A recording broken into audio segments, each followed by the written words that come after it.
بسم الله الرحمن الرحيم. السلام عليكم ورحمة الله وبركاته. How are you, my students? I hope that you're happy and healthy and ready for today's lesson, which is the continuing for the expansion units from 1 to 4, reading pages 68 and 69. So you can tell from this picture that we will be reading about colors. Of course, every one of us has his own favorite color and the least favorite color. So what's your favorite color and why? What's your favorite color and why? For example, my favorite color is maybe either black or white because it goes with everything that I try to wear. If I wear a black shirt, it goes with every other color for the pants that I wear, and also same with the white. So what's your favorite color? Try to think about this. Then try to answer the question, why? Why is this your favorite color? If you choose either red, green, or blue, orange, etc. So try to think, why is this color your favorite color? So what color is the room you are in now? How does the color make you feel? So you're sitting in your room now. Look at the walls, look at the furniture. What color is the room you are in? What color are the walls, are the furniture, the carpet? And how does this color make you feel? How does this color make you feel? When you look at this color, there's a feeling inside you. How do you feel about this color? The second question, have you ever painted a room? If so, what color did you choose and why? Have you ever painted your room? And if so, what color did you choose and why? Or if you are planning to paint your room, which color would you choose and why is that? For me, I prefer bright colors for my room to make the room brighter, either the bright blue or maybe bright green, just to make the room much more brighter than the usual. So try to think of the color that you want to paint your room with. So the psychology of color. This is the title of the article we're going to read just about now. The psychology of color. Of course, there is a whole science about colors and how do people react to colors. So there's a whole psychology about colors. So, for example, the question that I just asked you, which color would you paint your room with? There are specialists that choose for you because they are specialists, as I said, to choose the perfect color for you. So it's not an easy matter. The psychology of color. This is the article we're going to listen now. Let's listen to it together. I want you to imagine yourself in a room painted a light blue color. Now, imagine yourself in a vibrant red room. Do you think you would feel differently in each of these rooms? If you are like most people, you would feel calmer in the blue room and more energized in the red room. Why is this? Psychological studies have found that different colors can have different effects on mood and behavior. People have a tendency to associate colors with where these colors appear in nature. So, for example, without realizing it, we associate soft shades of blue with the sky and sea. These associations make blue a calming color for most people. Asuka Obata runs a spa in Kyoto, Japan. All the walls of the salon are blue. Obata says, it is essential that we create a sense of peace and tranquility. The color blue helps us achieve this. Red, however, is associated with fire and blood. So red is also associated with danger and vitality. The color red has even been shown to raise blood pressure. Adrian Vilas of Córdoba, Argentina, painted his office red. He says, I like being surrounded by a color that gives me energy and inspiration. On the other hand, have you ever wondered why traffic lights and stop signs utilize the color red? To warn of danger, of course. So here he says, I want you to imagine yourself in a room painted in a light blue color. Now imagine yourself in a vibrant red room. So when you're sitting in a blue room, a bright blue room or a red room, of course you will feel differently. The mood will change. If you are like most people, you would feel here, he says, calmer in the blue room and more energized in the red room, because the blue color makes you much calmer, unlike the red color, which gives you more energy. Why is this? Psychological studies have found that different colors can have different effects on mood. So colors actually can affect your mood. For example, here he says people have the tendency to associate colors with where these colors appear in nature. Of course, we associate colors to nature. When you think the word nature, immediately you think of the color blue or green. Blue or green, blue as in the sky, green as in the trees. So when I say the word nature, immediately you think of the color green. So for example, without realizing it, we associate soft shades of blue with sky and the sea. So we associate blue with the skies and also the sea. Here the spa, the Asuka Obata runs spa in Kyoto, Japan. They chose this for their salon, the color blue, because you want to relax in there, which is why they chose the color blue. Unlike here, the color red, however, it's associated with fire and blood. That's why the red color attracts your attention. That's why the traffic lights, they chose the red color for stop, because to warn of danger. Of course, all the warnings in the world, you see it with red color because it's associated with danger. So let's continue here with the article, the second part of the article. Let's listen now. While we all share natural associations with certain colors, the same color may have a very different meaning to people of two different cultures. The colors black and white provide a good example of how people can have different cultural responses to colors. In many cultures, black symbolizes death and mourning, and so black is the traditional color worn to funerals. However, in Asia it is not black that represents mourning, but white. So in Asia, white is the color people usually wear when they attend funerals. In most other cultures, far from being associated with funerals, white represents purity, innocence, and goodness. For this reason, white is traditionally worn by brides in these cultures. However, in China, since white is the color of mourning, it is important that a bride not wear white. Instead, the traditional color worn by a bride in China is red.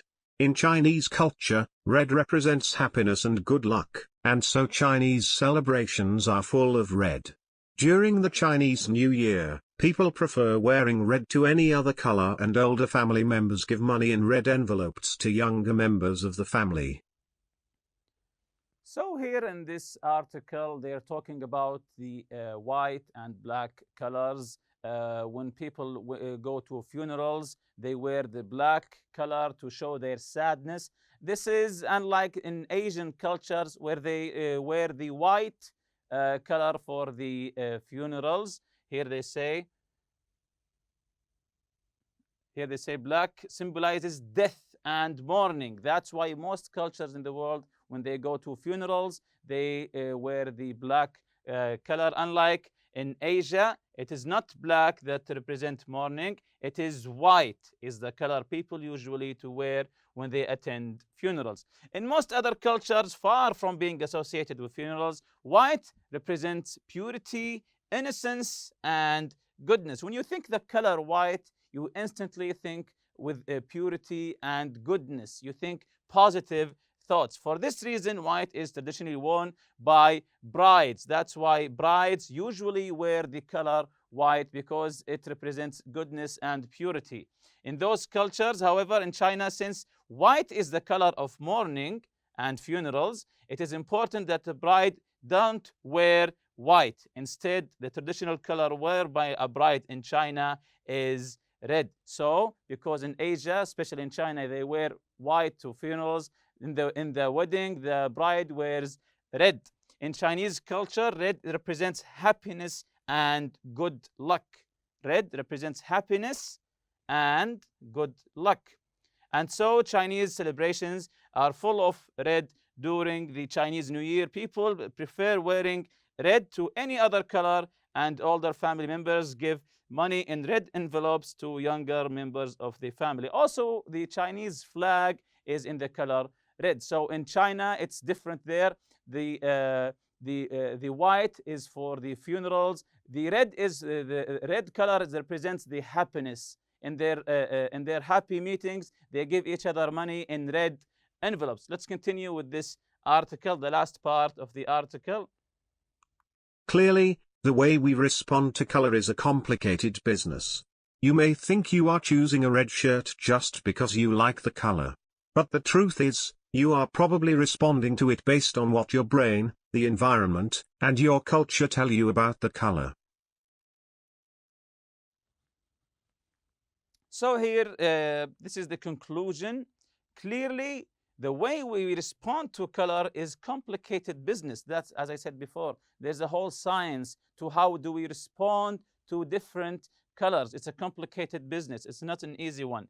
You may think you are choosing a red shirt just because you like the color, but the truth is you are probably responding to it based on what your brain, the environment, and your culture tell you about the color. For example, here we like the color brown because it represents our culture, our desert, unlike maybe other cultures in different parts of the world.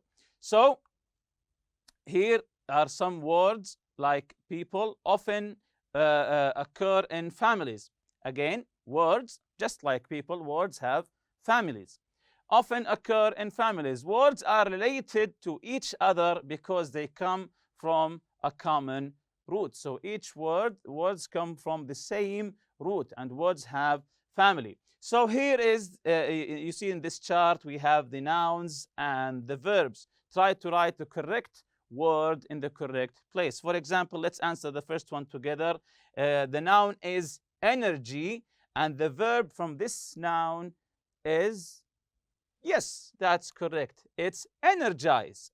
Energy, the noun. Energize is the verb. So now you get what I want you to do. So the next one, the verb is associate. The noun is from the verb associate. Yes, that's correct. It's the word association. The next one, creation. The noun is creation. What's the verb here? Yes, the verb is to create something. Create, creation, the same family. The verb here is inspire, to inspire someone. So what's the noun here? Yes, that's correct. It's the noun inspiration. What about the noun symbol? A symbol for something. Yes, the verb is to symbolize. And the verb is mourn. Mourn, we just read it in the article. Mourn. Yes, that's correct. The noun is mourning. And the verb, next verb is to celebrate something. Yes, that's correct. The noun is celebration. The last one, the noun is response, and the verb is, excellent, the verb is respond. Response, respond, they are from the same root. So continuing to the after reading exercise here, complete the sentences with one of these words. We have the word vibrant, tendency, associate, tranquility, mourning, and represents. Again, vibrant, tendency, associate, tranquility, mourning, and represents. And we see here we have six. We have 6 sentences, each one with a gap. We have to put the correct word in. But first, let's read together where these words come from. Vibrant, from the first paragraph. Vibrant means bright, full of energy. Red is a bright, vibrant color. So red is a bright, vibrant color. And the second paragraph had 3 words: tendency, associate, and tranquility. Tendency is an inclination or leaning toward something. Associating colors with nature is something people have a tendency to do. The second word, associate, relate one thing to another. To associate is to relate one thing to another, to associate them together. Here, people associate colors in nature to certain feelings. This is where it is in the article. The third word, tranquility, it means calmness, peacefulness. Tranquility is a feeling that is associated with blue. And you have the last two words in the fifth paragraph, the word mourning. Of course, mourning is the feeling of sadness when someone has died. Black represent mourning in most cultures, of course. Represents mean is a symbol of or stands for something.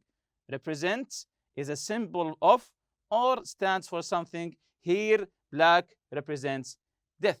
So these are the meanings of the words and where they came from in the article. So the first one, the dove, peace to many people.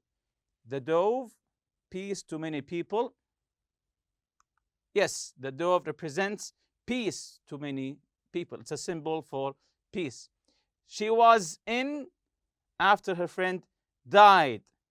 After her friend died, yes, that's correct. She was in mourning after her friend died.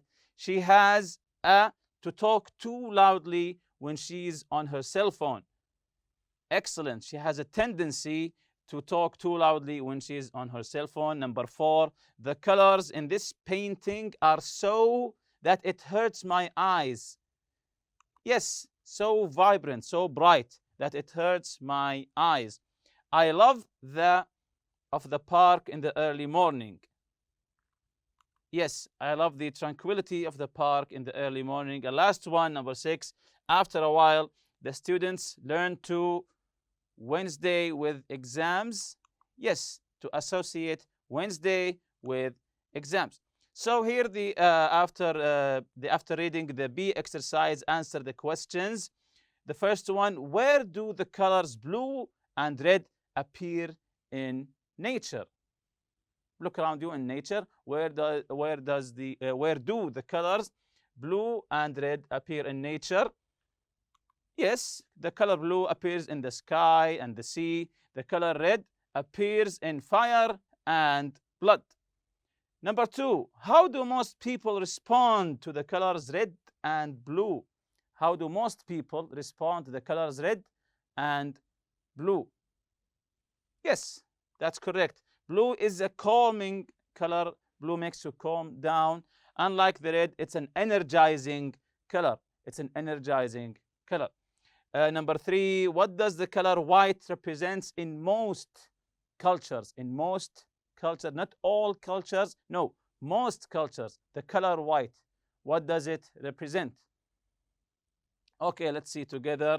In most cultures, white represents purity, innocence, and goodness. Unlike in China, it represents sadness and mourning.